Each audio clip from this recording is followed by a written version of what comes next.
Hingalganj block Trinamool মহিলা কংগ্রেসের উদ্যোগে আরজিকর কাণ্ডের দোষীদের কঠোর শাস্তির দাবিতে কেন্দ্রীয় আইন সভায় ধর্ষণ সংক্রান্ত কঠোর আইন প্রণয়নের দাবিতে হিঙ্গলগঞ্জ কালীবাড়ি মোড় থেকে শাহাপুর মোড় পর্যন্ত প্রতিবাদ মিছিল সহ অবস্থান বিক্ষোভ। নারীর অধিকার রক্ষায় তৃণমূল কংগ্রেস লড়ছে, লড়বে। ব্লক মহিলা তৃণমূল কংগ্রেস জিন্দাবাদ, জিন্দাবাদ, জিন্দাবাদ।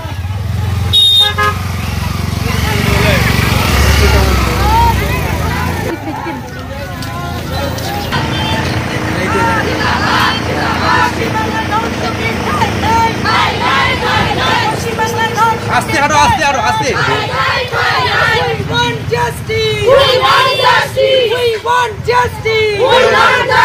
ধর্ষকের ফাঁসি চাই, ধর্ষকের ফাঁসি চাই। আপনি সাইডে আসুন, দরকার নেই আপনার ভিডিও করার। সিবিআই জবাব দাও। করছি না, করবো না, করছি না, করবো না। মমতা ব্যানার্জির অপমান সহ্য করছি না, করবো না, করছি না, করবো না। দেরি করছে সিবিআই, মনে রাখবেন আমরা কিন্তু ফাঁসি চাই, ফাঁসি চাই, ফাঁসি চাই, ফাঁসি চাই, ফাঁসি চাই।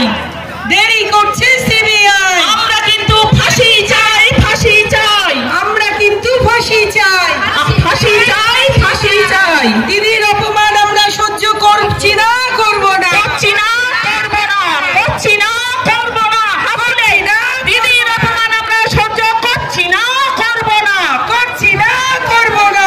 লড়াই লড়াই লড়াই চাই, লড়াই করে বাঁচতে চাই। এ লড়াই আমাদের মেয়েদের সম্মানের লড়াই, তাই সবাই হাত তুলে বলুন লড়াই লড়াই লড়াই চাই, লড়াই করে বাঁচতে চাই, লড়াই লড়াই লড়াই চাই।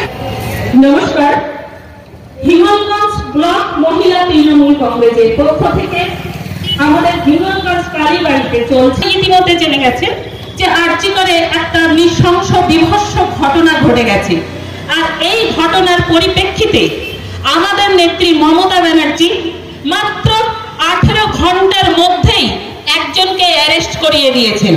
তারপর সেই তদন্ত ভার চলে গেছে সিবিআই এর হাতে। আমরাই সেই সিবিআই যাতে দ্রুত এর তদন্ত শেষ করে এবং আমাদের একটাই দাবি ফাঁসি, অপরাধীর ফাঁসির দাবিতে আমরা হিঙ্গলগঞ্জ মহিলা তৃণমূল কংগ্রেসের পক্ষ থেকে এখানে অবস্থান বিক্ষোভে অংশগ্রহণ।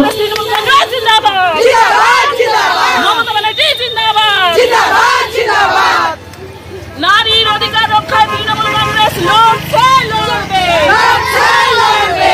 ব্লক মহিলা তৃণমূল কংগ্রেস জিন্দাবাদ, জিন্দাবাদ, জিন্দাবাদ।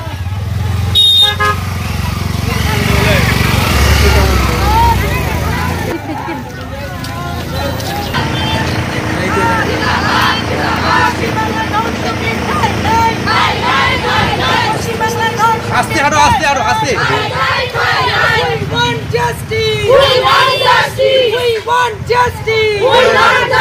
ধর্ষকের ফাঁসি চাই, ধর্ষকের ফাঁসি চাই। আপনি সাইডে আসুন, দরকার নেই আপনার ভিডিও করার। সিবিআই জবাব দাও, জবাব দাও, জবাব দাও।